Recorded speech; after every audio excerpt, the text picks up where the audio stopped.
Good morning, good afternoon, good evening, It's okay. everyone on your part of the world. I'm Claire Madarang from Women for Biodiversity, and welcome to Sea Sustains Communities. Thank you for waiting despite the technical delay. So we're going to start now. So we are here on the day before International Day of Rural Women and 2 days before World Food Day. So this is an opportune time to recognize, celebrate, and discuss how women are indeed sustaining communities. Before we proceed, I'm going to share some guidelines. So we would like to ask you, if possible, to kindly rename your Zoom names to your name with your organization, your full name with your organization. And then later on, if you have questions, to type your questions and comments in the chat box and indicate your country and for who among the speakers your question is for. So there's also the option to raise your hand in Zoom. So once we call on you, you can turn on your mic to ask your question. So, and then for the interpretation, we have English, Spanish, and French. So you can just choose it in below the Zoom, below there among the menu functions in Zoom, you'll find the globe icon, and then and then you can, you can already select your preferred language. So yeah. And so we would like to request you to, if you're going to post in your social media accounts, to use these hashtags.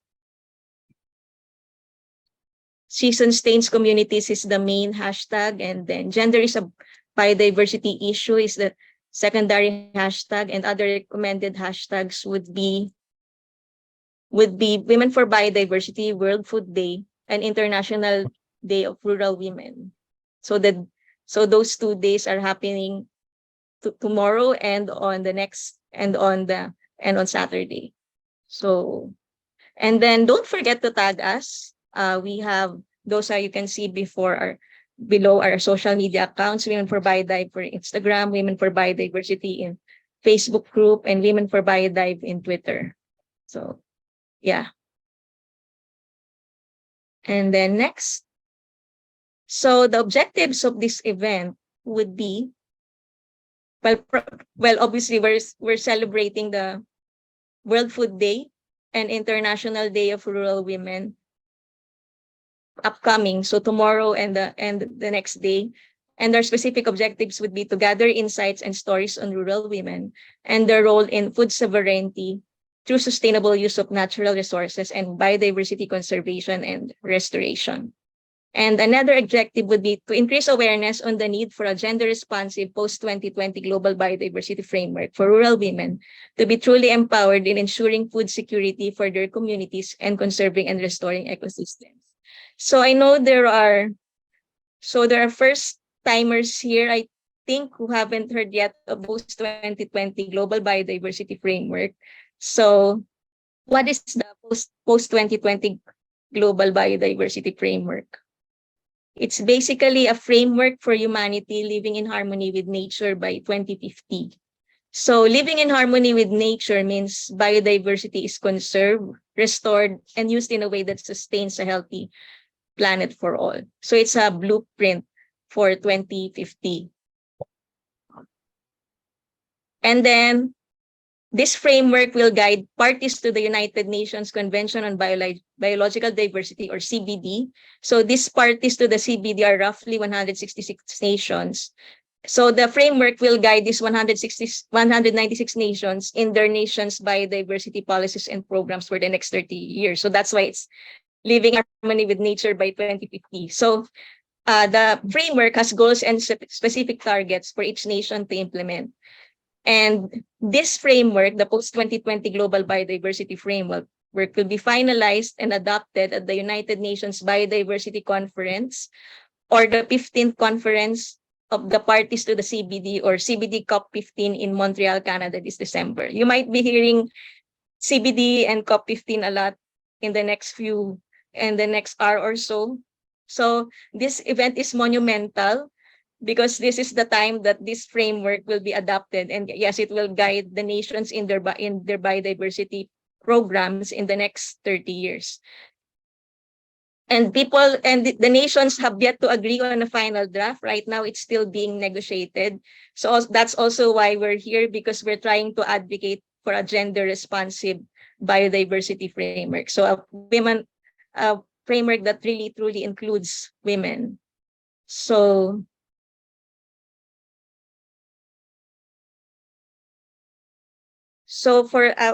now, what we would like I said, what we would like is for women to be truly included in the post-2020 global biodiversity framework, and connecting that to our theme, She Sustains Communities. Why do we say, so what is the reason for saying She Sustains Communities? So to talk about this more and to open our program is Mrinalini Rai, the Director of Women for Biodiversity. She's also more familiarly known in the biodiversity community circle as Tina. Tina, are you ready?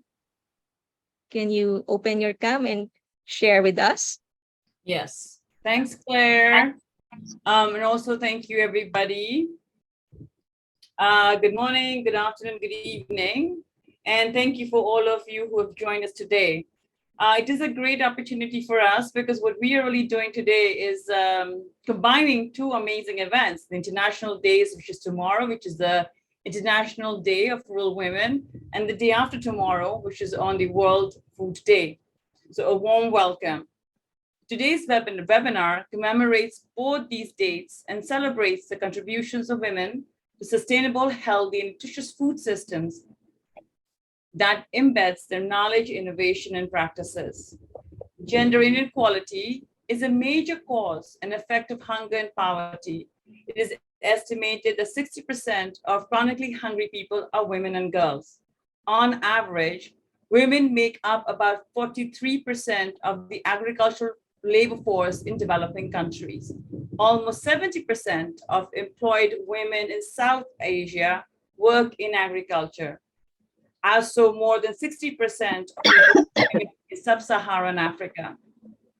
More so, less than 20% of the world's landholders are women. Women represent fewer than 5% of all agricultural landholders in North America and West Asia, while in sub-Saharan Africa, they make up an average of 15%. The COVID-19 pandemic, along with climate crisis and biodiversity loss, has made matters worse. Some 2.3 billion people did not have enough to eat in 2020. That's 20% more than the year before. Of this, 2.3 billion people facing moderate or severe food insecurity, half, which is 1.2 billion, are found in Asia, 1/3, approximately 800 million in Africa, and 11%, about 267 million in Latin America and the Caribbean. Evidence indicates that if women had the same access to productive resources as men, they could increase yields on their farms by 20 to 30%, raising total agriculture outputs in these countries by 2.5 to 4%. This would reduce the number of hungry people in the world by around 12 to 17%. These are some facts and data I really wanted to share with you to really give you what is a realistic picture that we are in state of today. Biodiversity for food and agriculture is vital for food security. It is critical to underpinning healthy and nutritious diets, improving rural livelihoods, and enhancing the resilience of people and communities. There is also a strong link between food security, good nutrition, and gender. A gendered approach to food security can enable shifts in gender relations and assure that all women, all people, regardless of gender, benefit from and are empowered by development policies and practices to improve food security and nutrition. People's overall access to food relies to great extent on the work of rural women. Hence, securing women's human rights is a key strategy in assuring food security for all. Women are involved in a variety of agricultural operations, such as crops, livestock, fish farming, besides many others. They produce food and cash crops as subsistence as well as commercial levels. At community level, women undertake a range of activities that support natural resources management and agricultural development, such as soil and water conservation, restoration, and crop domestication. So these data as represented highlighted the importance of developing policies and programs that addresses women's needs, interests, and constraints. So the time is now to shift from doing business as usual to putting actions in place. I know we always hear these terms very well spoken of, but I think it's about time we actually did something about it. The women's voices, along with many others who are here today, need to be heard into the conversations and the development, including in the upcoming post-2020 Global Biodiversity Framework that is to be adopted at the Conference of the Parties 15 this December in Montreal. We are really happy to be hosting today's webinar and get in conversation with two agents of change to share their experiences and recommendations here with us as She Sustains Communities. So thank you all for coming here, being part of this, and hope you have an engaging, interesting, and interactive conversations with all of us. So thank you for all being here. Back to you, Claire. Thank you. Thank you for that highly informative opening, Tina. So from the data she shared, maybe we can boldly say that women don't just sustain communities, but the world. And now, here to share about women on the ground sustaining communities are our invited speakers. Let me just quickly introduce them before they tell their stories. So,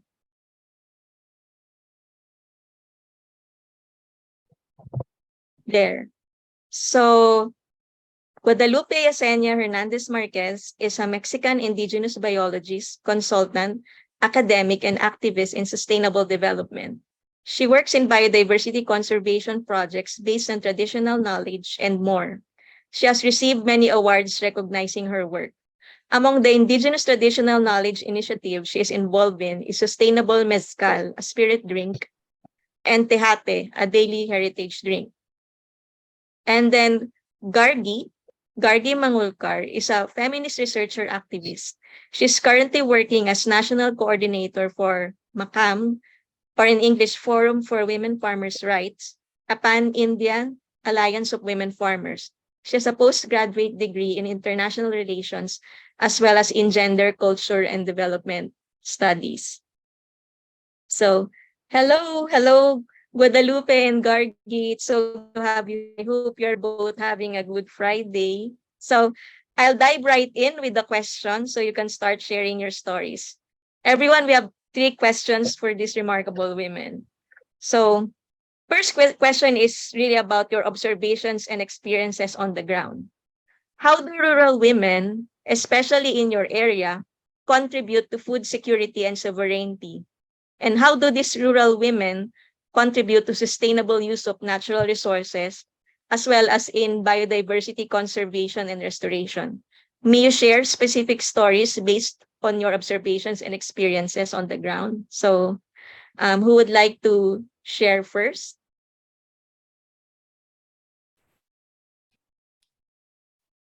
May I ask? I could go first. I don't mind. Yes. So when we first began, this whole journey as Makam. As you mentioned, I work for a forum, an alliance and our primary aim is to secure the rights and recognition of women as farmers, and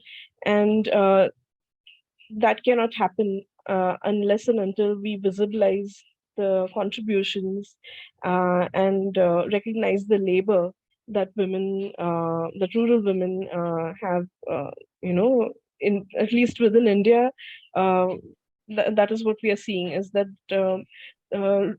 women farmers do some of the most back-breaking, labor-intensive work on the fields. And so for them to not be even given the status of a farmer is something that is of deep concern to us, and something that we as a network are actively working towards. Um, uh, I also wanted to just, you know, before I dive into the question, I just wanted to just highlight the fact that tomorrow is actually National Women Farmers Day in India. And that is something that we as MAKAAM are very proud of, because we were able to convince the government to, celebrate it and actively recognize the contributions of women farmers on this day. And so for the past several years, even though we are a very young network, we were founded in 2014. Um, and so that that is a major achievement in my view. Um, and so keeping that in mind, and keeping the fact that it is also International Rural Women's Day, um, uh, keeping those things in mind, I will just dive into your question about food security and sovereignty and sustainable use, and how rural women have contributed within India. I will go. I will not dare to talk about an all India, pan India level. I would rather like to focus on the local, some of the local experiences. One in particular, I think a lot of you probably have heard of this, but you know, in Andhra Pradesh, which is a state within India, there have been from the 70s. The state government in Andhra Pradesh was very actively promoting natural farming, and what they found was that the men would not really care to go for natural farming, but especially post the 70s, where green revolution had in some ways really brought about a modicum of stability in terms of food security. And so the men folk were not really interested, but uh, what happened was that the women really banded together, and they formed collectives, and they started to practice what they call in Andhra Pradesh as zero budget or climate resilient natural farming. And so within as part of that, they have it's very much a grassroots peasant led agroecological model. um, and their focus is to have chemical free agriculture. They rely on very traditional farming practices, and essentially because the modern agriculture in itself requires that you put in some kind of agricultural input, such as pesticides or fertilizers. What natural farming does is that it eliminates the need for pesticides and fertilizers. And so um, farmers only need to preserve the seeds, and use that as a way of going forward. And so they don't need any other input apart from those that they can obtain naturally from the environment and from the traditional practices that they've had. um, uh, it's very important that we recognize how women are intertwined in all of this, especially rural women, um, because women are some of the, and also this is something that is related to climate change. So women are some of the worst sufferers of climate change, and to make matters worse, women farmers and their labor, as I said, are completely invisibilized by the state, particularly in terms of getting access to credit, getting access to social security and schemes, and and their recognition as farmers in their own right. I just wanted to add that when we say farmers, we are adhering to the definition that set by the Government of India in the National Policy for Farmers of 2007. So when we refer to farmers, we are referring not just to women that are cultivators or agricultural laborers. We are referring to women that are involved in pastoralism, that are livestock rearers, that are fisher folk, that are involved in all different kinds of allied and related livelihoods, who are also forest produce workers. So agroforestry and all of those things are sort of embedded within our approach. And so um, And so, as I said, women are some of the worst sufferers of climate change, but it is also women themselves who are at the forefront of all of these struggles to protect their lands, their forests, water, and other commons. And so, they are also evolving new methods of tackling the challenges brought on by climate change. Women are the repositories of traditional knowledge, and they have been combating the effects of climate change in various ways. So, whether it is through shifting to organic farming, mixed cropping patterns, through protection and conservation of local knowledge, and seed and plant varieties, etc. So, what we need to recognize, and what we have, what a lot of women farmers collectives have been, doing much before anybody started talking about it, is to go back to the basics and to um, really organize themselves in as collectives, as keeping in mind the fact that a lot of women in India don't really get access to natural resources. Um, Particularly, they are not, they typically don't tend to have land in their own names, which is a major hurdle, a major obstacle, and they can circumvent this in effectively by forming collectives, or forming or entering into uh, newer kinds of newer kinds of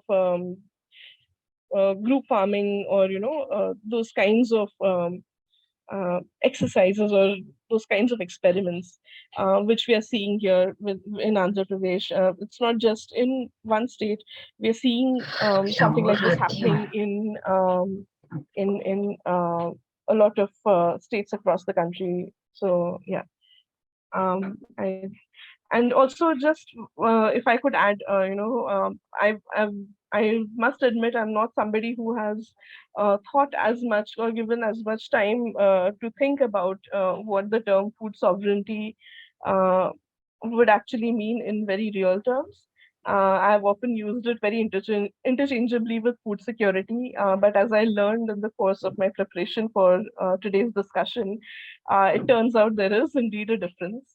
And food security aims at, I think, reducing hunger, whereas food sovereignty is a much more holistic concept, in that, in the sense that it is looking at how food systems, climate change, and more importantly, the role of traditional local food producers and communities are enmeshed or embedded within themselves, and to ensure not just food security but also nutritional security of the community.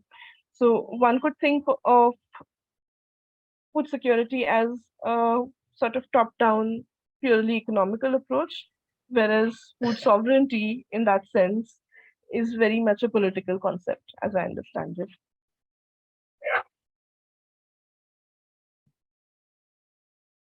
Thank you so much, Gargie. You mentioned many things: climate resilient farming, organic farming, and what stuck with me was women leading the farming in your area. Um, and also thank you for sharing the difference between food security and I'm so sorry. sovereignty. Yeah, that's So wonderful. yeah, Mhm. I just forgot Sorry? to add one more thing. Yes, sure. And just to sort of bring all of that together, we saw during the pandemic um, that all of these women's collectives down south in Andhra Pradesh, they were the ones who were able to really contribute because they had kitchen gardens. They were able to access fresh vegetables and fruits. They were able to take care of the nutritional security aspect of their communities, and so and they were also able to do so while making sure that food is the they were able to in that sense reach out to other communities and other collectives and provide food even during in the midst of a national lockdown and pandemic. So yeah, thanks. Thank you so much, Gargi. I think if I'm correct, that's a small example of food sovereignty because women are having control about their community's access to food and getting nutrition even amid the pandemic. This kitchen gardens, this self-sustenance is really awesome. And I also noted that you mentioned traditional knowledge in your sharing. And I think that would be related with Guadalupe's own sharing about traditional knowledge. So yeah, Guadalupe would like to hear your stories too. Thank you very much, Claire. Thank you very much for all the organizers for having me here. I will speak in Spanish for a language balance. Please turn your interpretation, and I will share some slides. Can I?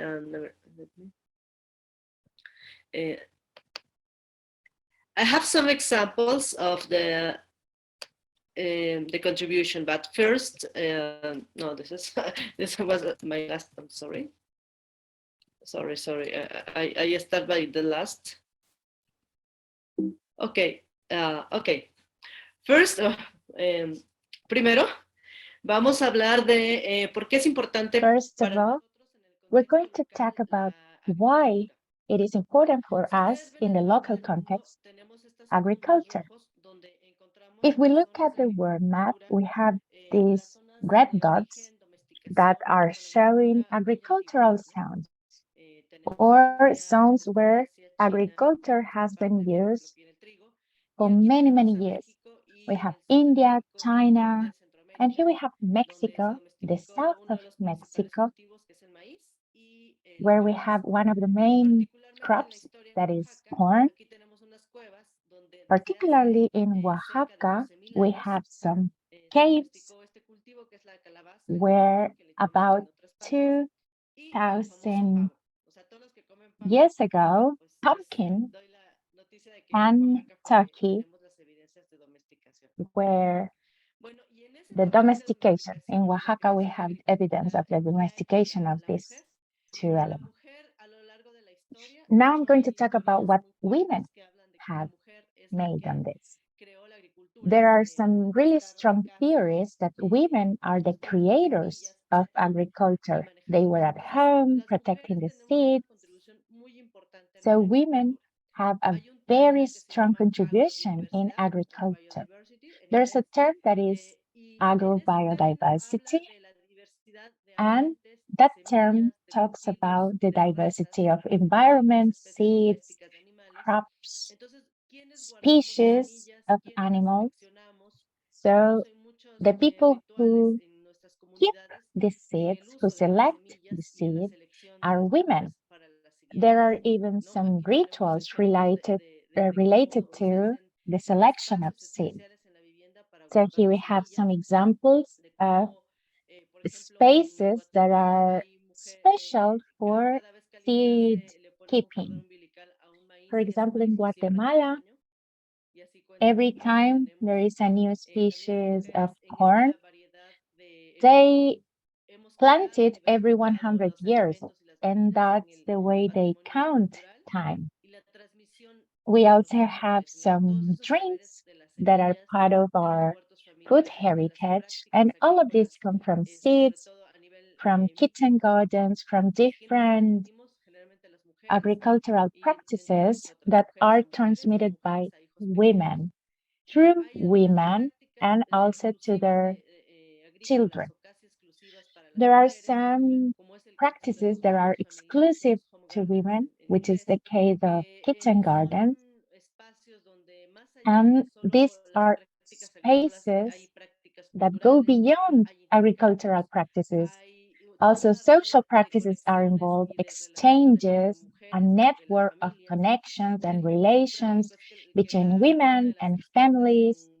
A very practical example is made by Diana Lopez, Dr. Diana Lopez, an expert on biodiversity. And she says that if we get to a community and we want to know the most popular woman of this town, we have to see the woman that has a bigger selection of fruits because she is the one that gets more in these exchanges. We also have an exchange of knowledge between indigenous and local women that are now interacting with modern sciences, doing master's degrees, pursuing master's degree, PhDs, etc. And all of this in order to combine procedures and adapt initiatives, for example, to adapt to climate change or to mitigate climate change. So here we have examples of the variety that we have, that we can find in a garden in Oaxaca. We have different crops throughout the year. These are wild mushrooms, and that's another important aspect for women related to food sovereignty. We have groups and organisms where women know what kind of mushrooms they can plant and where to plant them. So they do not cut it completely, just the upper side, so it remains in the soil and can continue living. They also cut a specific amount so the population of mushrooms still lives. We also have the defending of biodiversity and territories, because of course all of these social, economical topics are involved, and we are working with the Women Caucus to create a global framework on this. On the protection of the environment with the participation, the active participation of women. I have some examples about women and mezcal. Mezcal is a drink very similar to tequila, produced with these plants that are called agave. So here we have some gardens of mezcal women. Here we have the cooking, and here we have women trying it, tasting it, sharing it. So what's the importance of this? Women, as part of this mezcal family, a rural family, they are part of the whole process. But most of the time, they are not recognized. The money goes to the man, and the recognition of mezcalero master goes to the man, and women are invisibilized. So they are trying to be visible, to make themselves visible. That we can value their contribution, and they can also be included in the conservation of these species and these plants. Another thing that is very special is that women have been historically the ones that cook and taste the preparations. So we have different ways of proceeding. So that's why it happens that women's mezcal have a much bigger variety of flavors and tastes. That's one of the areas we work in. Another example is tejate. This is my community, this is a drink made with corn and cacao, the flower of cacao. So this is a pre-Hispanic drink because mezcal started to being produced after the arrival of the Spaniards, but tejate was made before them. We have different varieties of tejate as well, and women farmers have to protect this variety that is made with this plant and these species of corn. We also have a flower that is part of the region biodiversity in Oaxaca and is part of the drink as well. And this flower must be protected. So we need to protect the environment as well, because if we don't have water, this flower cannot bloom. We have more than 100 women that go to the cities to sell this drink, which is a very nutritious drink because it has a lot of vitamins. And it is so important, tejate is so important, that we have a monument for women who produce tejate, which is the picture you see there in the corner. So this is part of the traditional knowledge of the Zapoteca people. And it's part of the biodiversity. As we can see, this all interacts, intersects, and contributes to the quality of life of the community. So I have these two examples that I wanted to share with you very quickly. I will send you some links so you can read more about this. Thank you very much. Thank you so much, Guadalupe. It's really amazing hearing about the stories of mezcal and tejate. And I didn't know tejate is older than mezcal, but both are amazing, and we can really see the role of women in the sustainable use, and also how it helps conserve the species, the plant species. So yeah, so it's really amazing, really wonderful.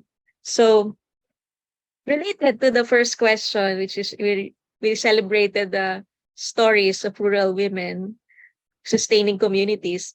The second question would be, so what are the challenges faced by these rural women in helping ensure food security and sovereignty in their communities? How are they facing these challenges? Again, may you share specific stories based on your observations and experiences on the ground? So earlier we talked about the what we celebrate, and now we'll talk about the challenges and how these rural women are facing these challenges. So, would you be all right to go first again, Gargie?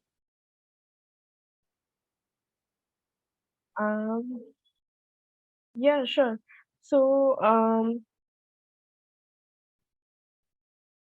when we talk about challenges, um, I think one of the biggest challenge is really that of identity. I know I've said this before, but I can't. I really can't emphasize enough as to why it is so important for women to have that sense of identity as farmers, and why is it that why how is it that that sense of identity is ultimately going to help them secure their rights, and more importantly, give them a place at the table, and to ensure that they have access to decision making within all institutions, whether it is at the local level, at the panchayat level in India, or at the Gram Sabha level, if they are forest producers, or whether they are, actively advocating at the state level. Um, this this theme of identity in that sense is then something that is very heavily enmeshed into all of these issues, and so we cannot really talk about it without we cannot really talk about having climate resilient farming or climate resilient models of without really talking about what it is that uh, giving them rights and decision making would so more or less I think keeping in mind the fact that women just because of the patriarchal norms, they themselves are being held back. Um, they're not able to get access to markets. They are not able to get access to credits. They're not able to get access to land. They're not able to have decision making over natural resources such as water. And so these are all um, issues that are actively stopping them from, fully realizing their potential as women farmers. But they have, to their credit, really figured out ways of going around it. As I said, collectivizing or, doing sharecropping or becoming tenant farmers. And so those, even though they might be landless, but they definitely have evolved certain models that we can look up to and actively try to emulate and maybe try to integrate within the rest of the country. And so one of the major issues that I think, and I'm just going to be talking in terms of, um, climate change, simply because in 2019, in February of 2019, MAKAAM in association with UNDP, we had held a very pivotal consultation in the state of Maharashtra in Wardha, um, where we spoke to uh, women farmers who are cultivators, agricultural laborers, forest produce workers, livestock rearers, pastoralists, fisherwomen, etc. And these women talked about how they are dealing with the impact of climate change in their day-to-day lives. And so uh, the women cultivators, for instance, they spoke about how they were impacted by the monsoon cycle, which was, disrupted, which has been disrupted. And so the monsoon cycle in India has become very, very erratic. Like it's October now, and it's raining even very heavily where I'm staying in Pune. Um, Day before yesterday, I think I was at a state level consultation where we had women farmers and as part of our celebrations for National Women Farmers Day. And so they were all talking about how their crops have now been destroyed because of this bout of unseasonal rain. And so because this monsoon cycle within India has been disrupted, it has become erratic, and therefore is now unpredictable. There is unpredictable rain, and there are hailstorms that come inexplicably and they destroy the crops. Um, that is what the women cultivators were talking about. Then the agricultural laborers spoke about how summers have now become hotter, and recently the summers have become so hot that they are no longer able to work for longer hours in the field. And so when we talk about climate change, we talk about it, a lot of people seem to think it is something that is, in the future, in the far future, maybe something that we probably won't feel the effects of right now. But what I'm seeing, what we are all seeing, is that women farmers are dealing directly with the consequences of with the fallouts of the of climate change and its impact on their day-to-day lives. So like the agricultural laborers said, summers have become hotter. They're not able to work for longer hours in the fields. They also talked about how there are now newer diseases which are coming up, and that are also linked to uh, the GM crops, the genetically modified crops, and in particular, at that particular consultation, which was held in Vidarbha, which is known for its farmer suicides. Um, they primarily grow BT cotton, and so some of the new diseases that were coming up because of those because the women would go to harvest the cotton. They would try to pick the cotton, and the bud of the cotton sort of was emanating white fumes, and the doctors didn't know what to make of it because they had never seen something like this ever. And so there were rashes all over the skin of the women who were picking the cotton. And so there is a clear link to climate change. The women forest producers talked about how um, now that there are shrinking forests, there is the wild animals are now raiding their crops, and that has become something of a regular nuisance, uh, because they're because their habitats are shrinking. The wild animals are now raiding the crops for food, and so these women are now not able to they have to stand guard all night long to protect their fields. So those are the sort of issues that are really coming up when we talk about climate change. The livestock rearers also that we spoke to, they said that the working hours of women have increased nowadays, specifically in the dairy industry. And so uh, those are the kinds of issues that really don't we don't really see that because there is no mainstream discourse, or there's no mainstream discussion about it. Similarly, in terms of just talking specifically in terms of food security or food sovereignty, um, now that the diets have changed from for the longest time, 75 years into independence, we now have my generation has a completely different diet than our even our parents. So my mother grew up eating millets on a regular basis. In Maharashtra, we eat bhakri, which is made of jawar or bajra, which is a millet. And now I have wheat chapatis or rotis, and so it's as simple as that, and it's also as complicated as that.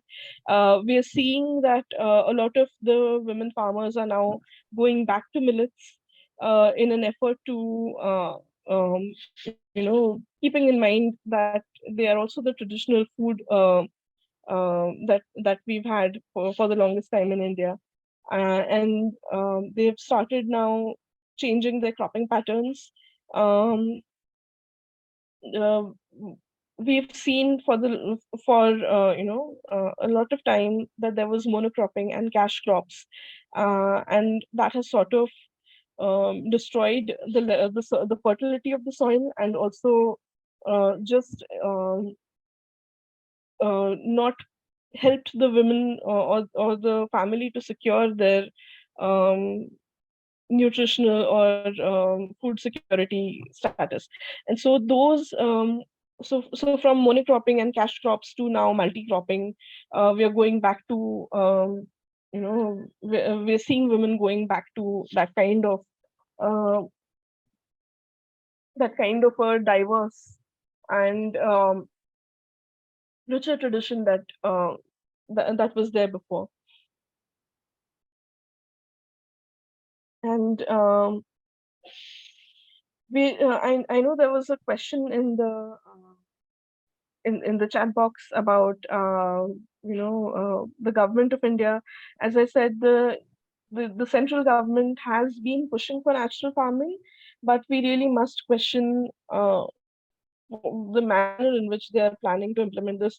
So are they looking at involving local communities? Are they or are they trying to push a very specific model that is very centralized? So the key that I think is to not to fall in the trap of scaling up, because just because one model worked in one particular, part of the country, especially in a country as diverse as India, where there are so many agroecological, geological variances, we then need to look at how we want to um, we need to look at how we can identify models that are coming from the local level, and how we can then ensure that these models are um, uh, tailored in that sense to local needs, and ascribing to local traditional knowledge of that is inherently there in women farmers. Um, Also, there is also very worryingly a trend of food fortification that is coming up in India. The government of India has been pushing for fortified food, but what that means is that real community-controlled solutions are getting neglected and eroded, and so there is definitely it doesn't leave any space for diverse and natural solutions that are that are community led, and so food fortification is, as we all know, it is $1 million industry. It is promoted with a very reductionist approach, and the profits will definitely be reaped by the big MNCs, which like a handful of them. And so we need to not fall into that trap. We need to identify that this is a threat to local livelihoods, and we need to question really that when the government is saying natural farming, is that something that we, what is the manner in which that is being done? I'm all for it, but it needs to happen in a way that is happening organically, which is giving autonomy to the communities, and which is fueled by and driven by the communities. So the solutions uh, must come from the communities. The solutions must come from keeping in mind that there are marginalized communities whose rights and whose livelihoods are at stake, and also, all of the underlying patriarchal issues that crop up in that. So Thank you so much, Gargie. Very quick for the can you explain very quickly the definition of food fortification for the benefit of those who are hearing it for the first time? okay, so basically, food fortification is, so let's say the government has been very aggressively promoting rice, food fortification of rice.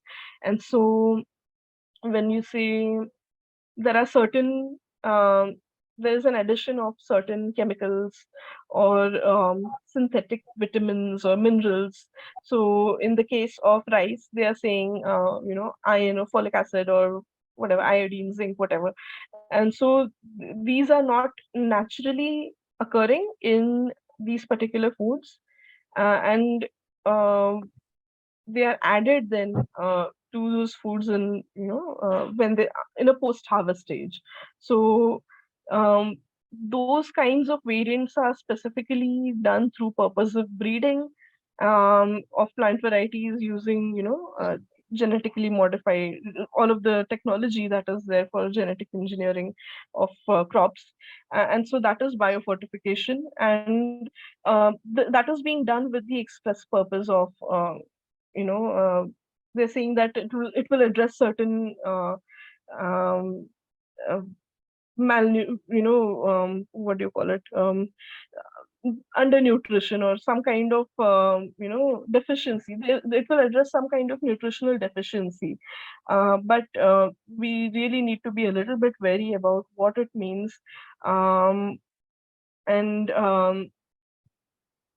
whether it is really something that is even safe. We don't know the impacts completely, and wherever this has happened, we know that this kind of synthetic fortification can in fact prove to be toxic, and so those kinds of risks are something that the general citizen should know about.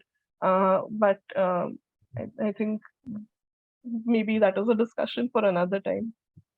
Yeah, thank you so much for the definition, Gargi. And what I really struck me from what you said is that the solutions must come from the communities, while the natural farming model might have worked in one context, it might not be applicable in another context. And what I see, and what you also touched on in your answer to the first question, because you already mentioned climate resilient farming. So I see that that's the solution. That's how rural women face the issues of the monsoon and other climate change issues. And you also mentioned collectivization as a solution to other issues. And also striking example was the monocropping. Yeah, it does affect the biodiversity, the health of the soil, and multi-cropping would be one way to address it, which you mentioned. So yeah, so thank you for that, Gargi. So may we move on to Guadalupe? May you expound on the challenges and how the challenges are being faced by the women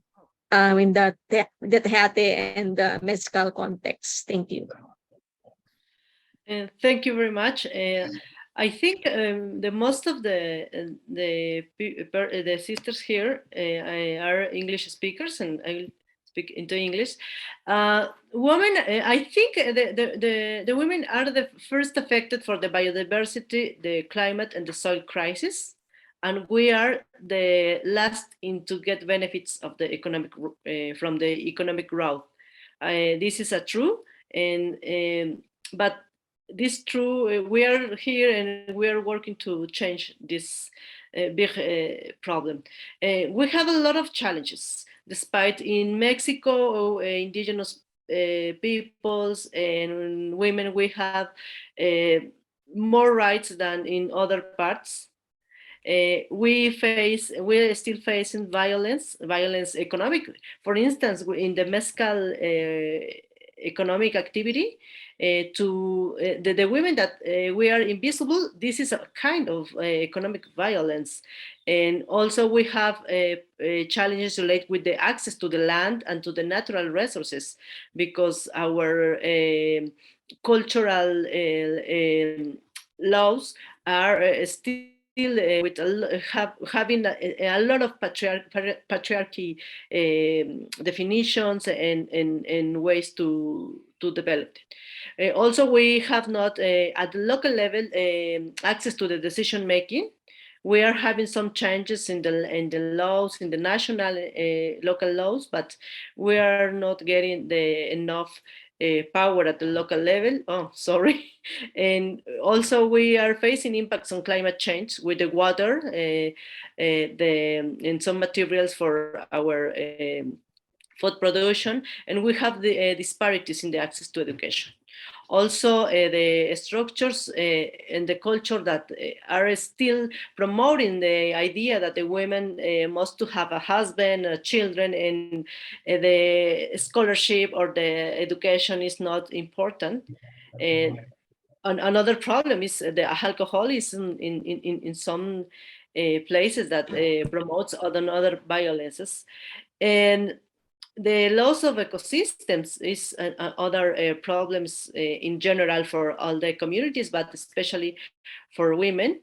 And in the loss of the one example is the genetic erosion of our breeds of kinds of maize. We in Mexico have in Oaxaca we have more or less 50 different kind of maize for different landscapes and altitudes, etc. But with the genetic the modified living organism and other challenge that we are having, or the promotion of just one breed or breed that use agrochemicals, etc., we are losing our diversity. And this is a big problem for biodiversity and for our culture, because we have different dishes with that need different breeds of maize, of corn, and the living and also the pollinator crisis for our fruits. It's another problem at the local level. And the cultural changes and what kind of food we are eating, we are choosing. For instance, Tejate it's a very nutritious drink, but some persons are changing their mind and they prefer sodas than tejate. But how we are facing or we are management dealing with this.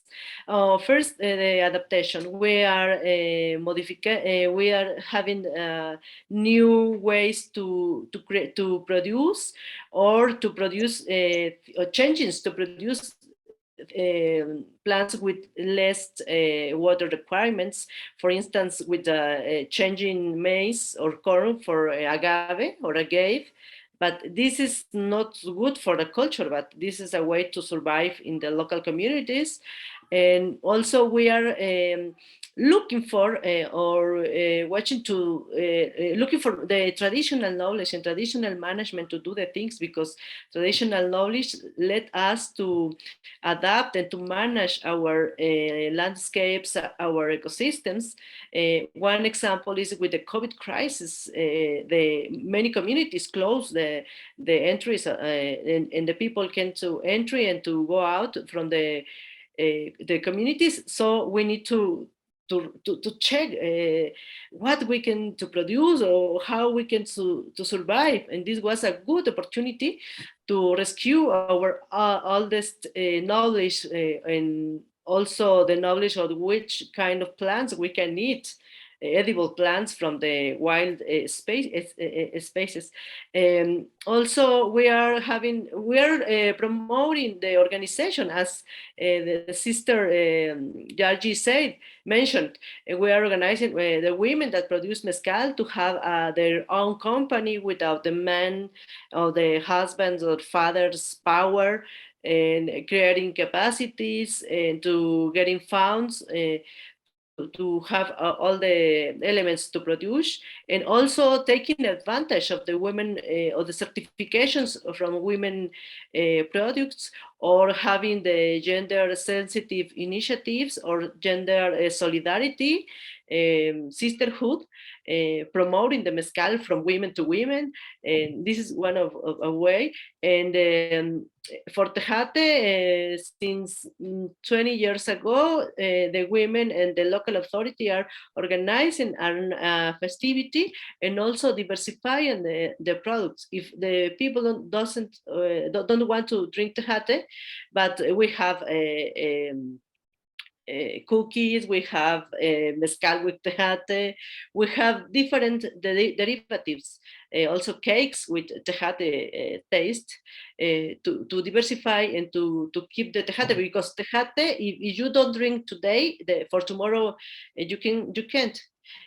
So with the cookies and with the derivatives, we have more opportunities to have a income from those products. Those are some of the process and the activities that we are promoting to adapt and to face all the social and environmental and economic challenge that has rural women we are facing. Thank you.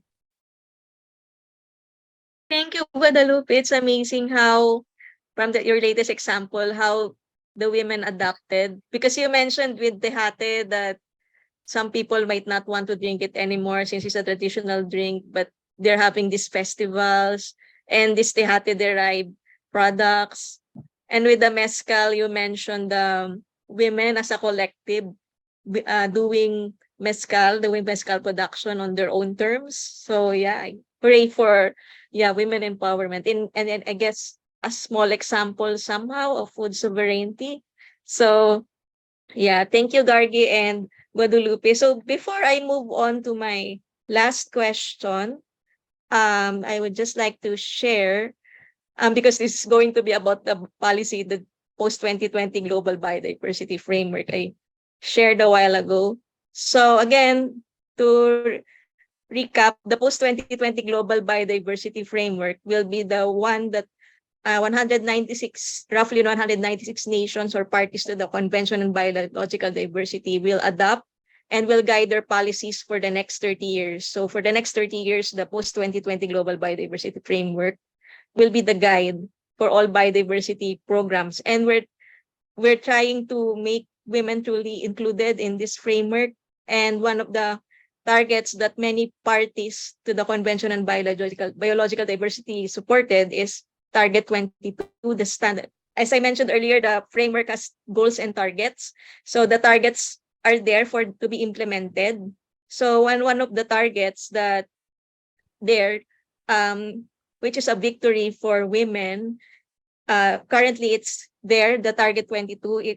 The text is still being negotiated, and we really hope that it will be adopted in the final post-2020 Global Biodiversity Framework. But the essence of it would be the informed and effective representation and participation of women in all levels in biodiversity. So that includes policy making, implementation, and decision making related to biodiversity.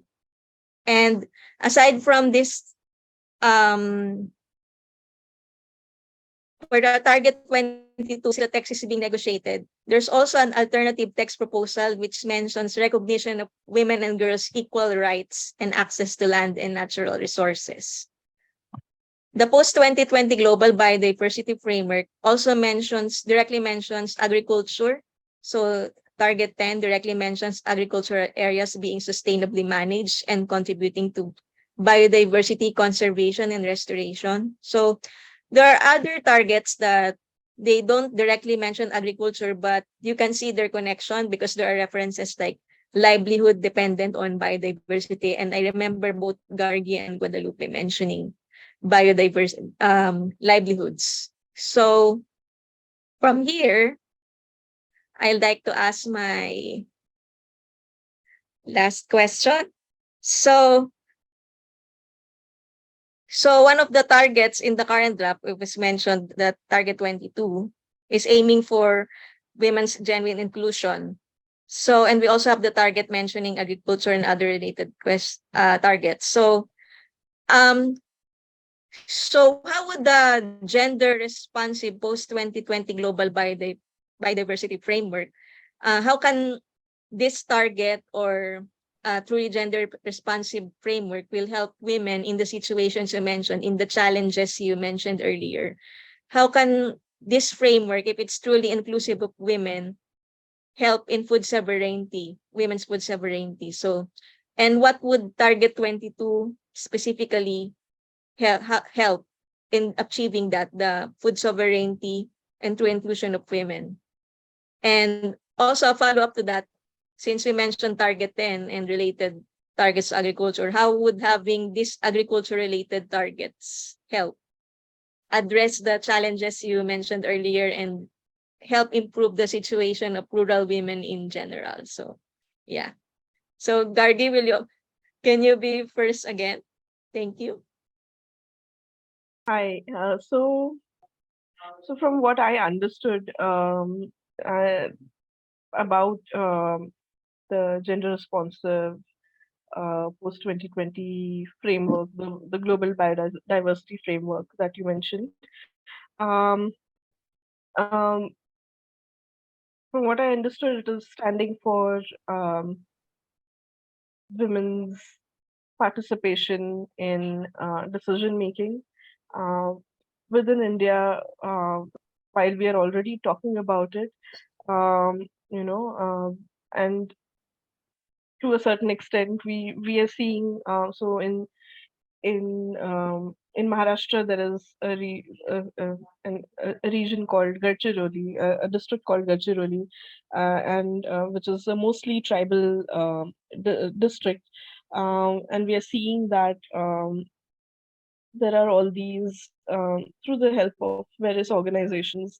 There are these tribal Adivasi women that are coming to the forefront and forming so just to clarify, so in India, tribal women, Adivasi women, they they come from their livelihood and their entire um, way of living is it revolves around the forest.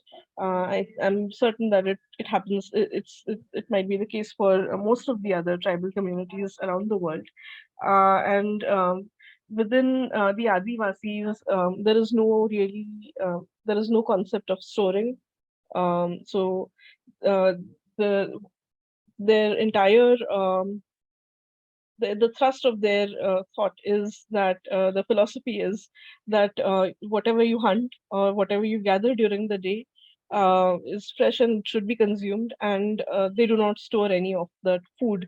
Uh, and so they have a very clear vested interest in ensuring that the forests are preserved in the way that they should be. Um, they are the ones who are closest in that sense to nature.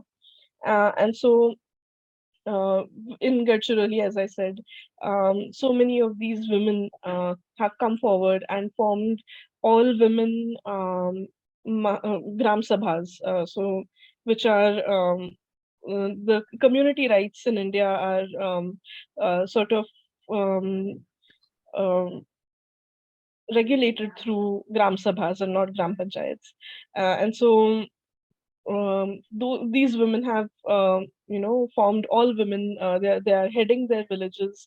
They are making profits. They are involved in collecting forest produce, gathering, collecting forest produce, turning it into various kinds of organic products, or modern products that perhaps city going people like myself would be interested in, and so they are making all of these beautiful food products and all of those things which in turn is useful for us, and so but all of that, while that is happening, it is happening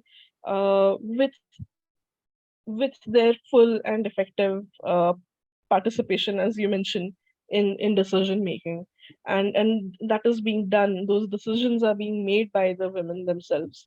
Hopefully, with with more and more,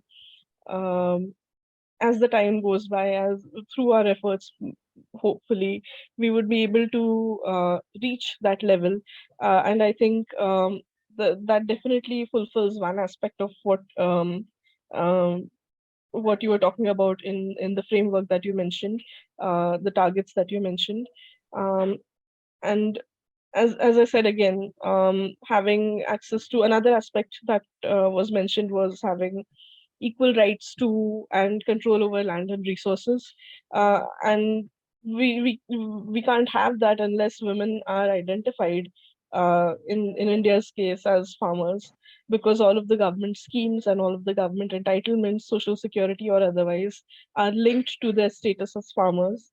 And unless that definition of farmer is not revised, we won't be able to then ensure that they have access to these land and natural resources. Um, yeah, so that is more or less what I think. Uh,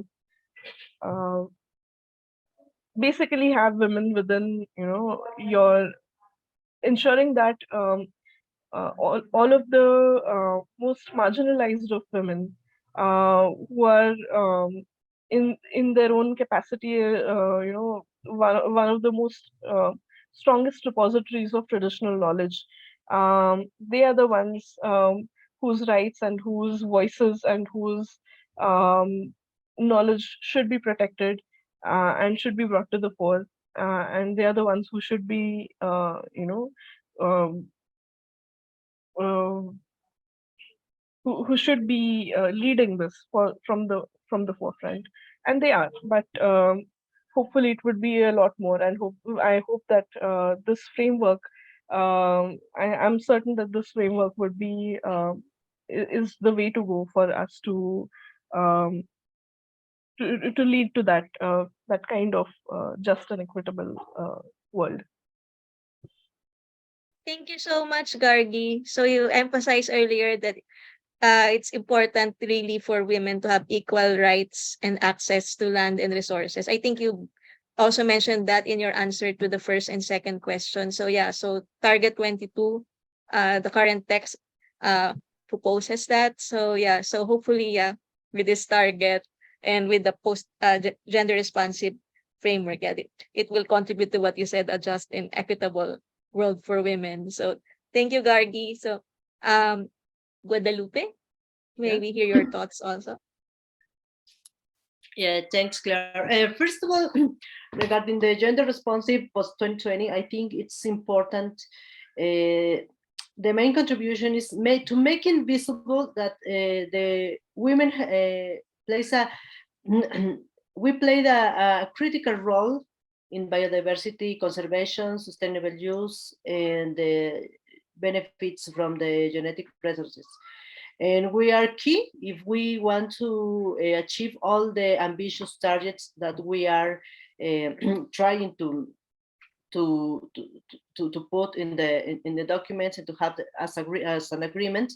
And this is the first, the recognition of our importance as a key actors. Also, the promotion of the participation of the women at the international, national, and local arena, and to promote the sensibilization of the government, the national governments about the importance of to have policies that allows to promote the gender equity into all the biodiversity decisions for as Sister Gargie mentioned, a full and effective participation, and also to promoting the policies and budget and all the access to the resources that we need to increase our impact.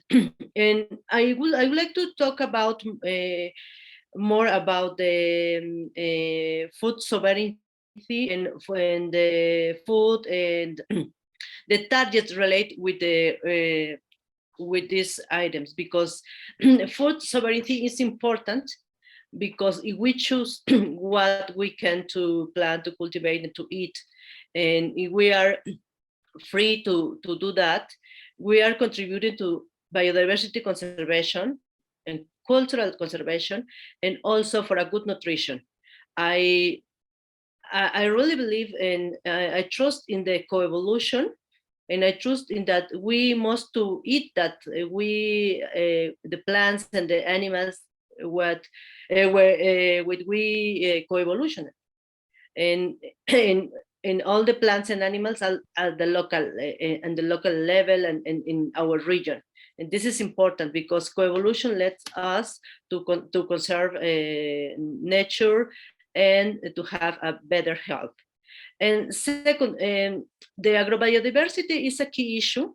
Many experts from IIFBs, this scientific platform for biodiversity and ecosystem services, wrote a document talking about the importance of to promote measures to preserve agrobiodiversity, because now in the post-2020 we are focused on wild species, ecosystems, marine biodiversity, but what about our land races and breeds of plants from plants and animals? And this is a key point. And agrobiodiversity and food, it's I think that is has a cross-cutting or mainstream with many targets, not just for target 10, or we have more targets. Targets relate with biosafety, because living modified organisms are sometimes harmful for our plants and cultivates. For example, cotton in India or maize in Mexico. And also responsive consumption. It's on other target relate with the food. And we have other different targets related with access and benefit sharing, and sustainable wild management, the customary sustainable use for our wild species of mushrooms or some animals. And I think or my proposal now is as women, how we can to focus more on those targets, and how we can to promote more deeply or more stronger the promotion of the importance of the agrobiodiversity as a kind of biodiversity. Because I think we need to mention more in the targets and in all the framework. Thank you very much. Thank you, Guadalupe. You mentioned some interesting points.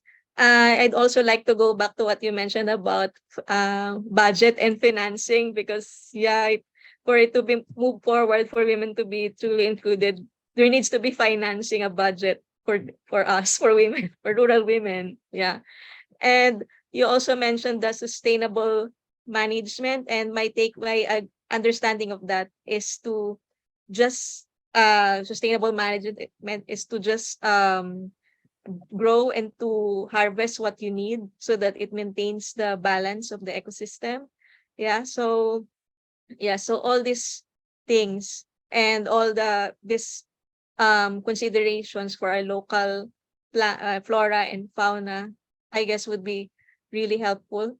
And you really emphasized on food sovereignty, which I think, like what Gargie said earlier, is really about not just access to food, but really about control on food systems, and it relates to other aspects like climate and biodiversity. So thank you very much to our two speakers. And before our question and answer portion, may we have a picture taking first? Maybe a group, everyone in the group first, would you be able to open your cameras? Or maybe while we wait for people to open their cameras, we can have a picture with the speakers first. Maybe we can have a quick picture. Let's see. And then, yeah. Thank you. So, Guadalupe and Tina. Yeah. I'm gonna take the photo, okay? Can you open your cameras, please, and smile?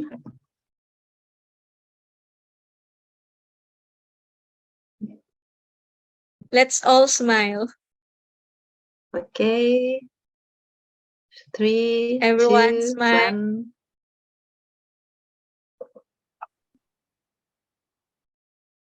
Okay. Let's take another one. That's 1, 3, 2, 1. Smile. Okay, thank you.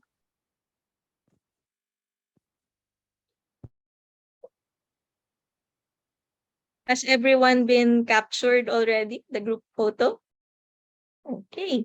So I think we can proceed to our question and answer. So anyone can just raise their hand and turn on, and we'll call on you, and you can turn on your mic, or you can simply type your questions in the chat box. So I think there were already a few questions earlier, and some were already answered by Gargie, but yeah, we can take on more questions now after the speakers have shared. So is anyone, or if not a question, maybe reactions? Would some have reactions to what Guadalupe and Gargie mentioned?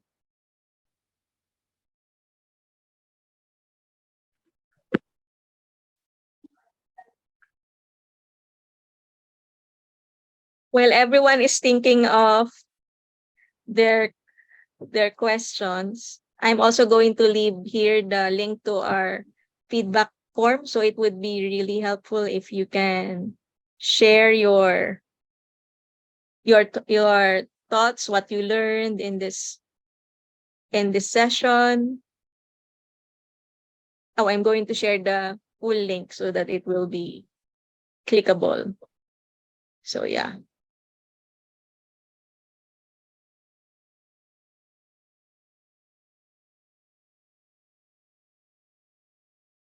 So no questions. So maybe what I would like is your insights on what your key takeaways are.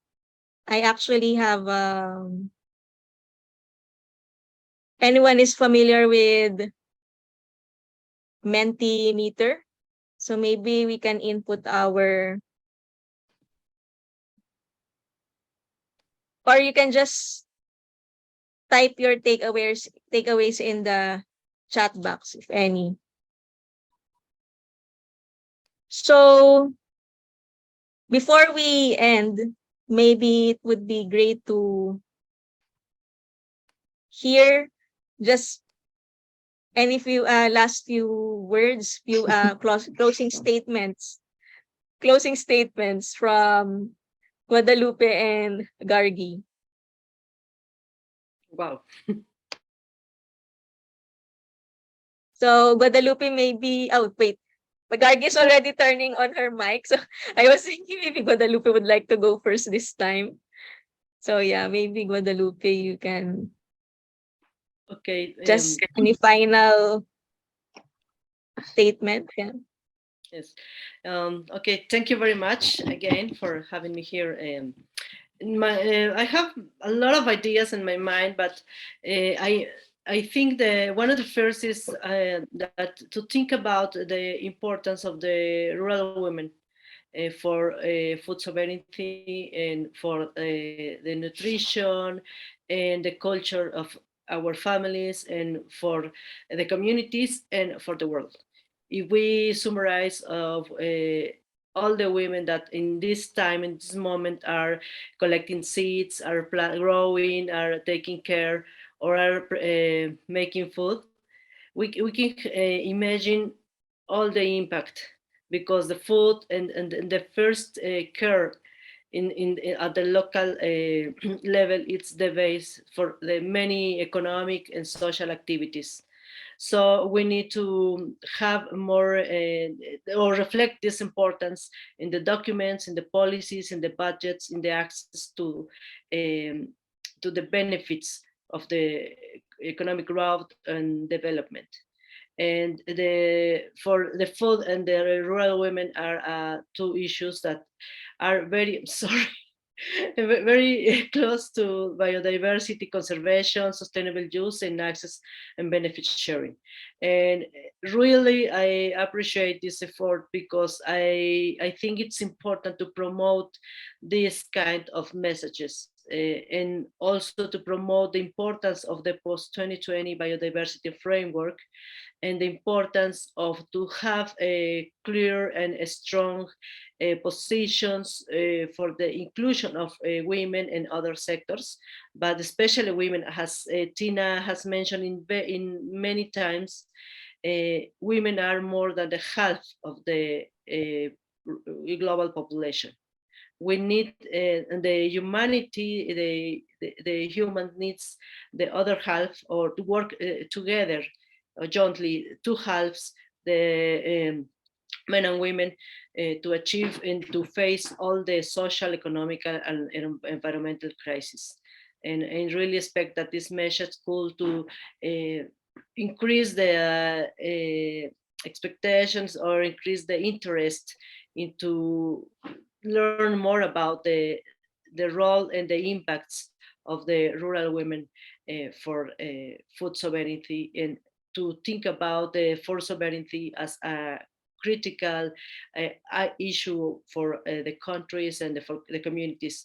This concept maybe sometimes in the international arena are difficult to accept, but we need to promote the importance because the main affected when the food sovereignty is damaged or have where problems to have a real food sovereignty, we are at the local level, and the women and the indigenous peoples, local communities, and the person at the local level.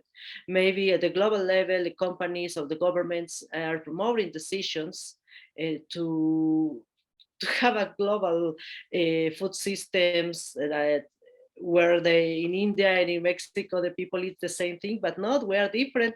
We have different convolution, different environments, different cultures, and this is the food sovereignty talks about. And thank you very much. In my language, thank you is Stishugu in Zapotec, and happy to be here, and I look forward to to have more discussions about those important items. And a happy Rural Women Day and a happy Food Day. Thank you. Thank you so much, Guadalupe. And yeah, I think you emphasized that for food sovereignty to be realized, that rural women should have genuine inclusion and participation. Yeah, thank you for saying that. How about you, Gargie? Last thoughts. I think Guadalupe has really summarized most of what I wanted to say. But yeah, I think I will just reiterate. I want to just really reiterate in one or two lines the fact that food sovereignty is a political concept at its core, and we need to make sure that we are looking at all of the intersections, and making sure that we are including women not just from certain not just looking at gender, but also looking at the intersections of gender, looking at women from marginalized communities, um, who more often than not are the ones on whom the in the case of India as an agricultural country, that by and large, um, it's not just important for us to think about how we can bring rural women um, to the forefront, but also actively taking part in decision making and actively addressing their concerns, highlighting their issues, and also looking at there are so many concepts, I think, that we've probably not been able to touch in this discussion, the whole array of issues, but because of the nature of this, because we are limiting ourselves to food sovereignty, there are so many issues around unpaid labor within the family, that were exacerbated by the pandemic as well. But we also need to look at how we would be in. So, for instance, in natural farming, it is generally considered to be very labor intensive as compared to, say, conventional forms of agriculture where there is mechanization. But that same mechanization is also displacing the livelihoods and the work of women. And so we need to keep that in mind. We also need to keep that, um, um, we need to look at all of those issues as well that probably I might have forgotten to touch upon. But yeah, so food sovereignty as a political concept, and ensuring that women have access to natural rights and natural resources, have access to land, have access to, and are participating in the decision making processes, and more importantly, the genuine and authentic voice of the women, of rural women. That should be really what we are listening to. They are the ones that we should be listening to. Thank you so much, Gargie. I like that, the genuine inclusion participation of rural women, yes, and links up to what Guadalupe said, for us to really achieve food sovereignty, that the rural women really need to be listened to and included in the policy and implementation of biodiversity programs. So yeah, so everyone, thank you. Thank you so much. I left the link again to our feedback form in the chat. So I hope you can fill it out and give your feedback and maybe suggestions for future events. If what topics you would like to cover. And I think Tina also left the link for our photo contest. The deadline is October 24. It's about women shaping biodiversity. So actively participating in the conservation, restoration, and sustainable use of biodiversity. So you can check that out also and spread the word among your networks. So yeah. So again, thank you so much to you, Gargie, Guadalupe, Tina, and also to the interpreters for making sure that our event is accessible to more people through the different languages. And to my colleagues in Women for Biodiversity for all the support for this event. Thank you, thank you. Thank you, everyone. Have a good morning, afternoon, or evening on your part of the world. Thank you so much.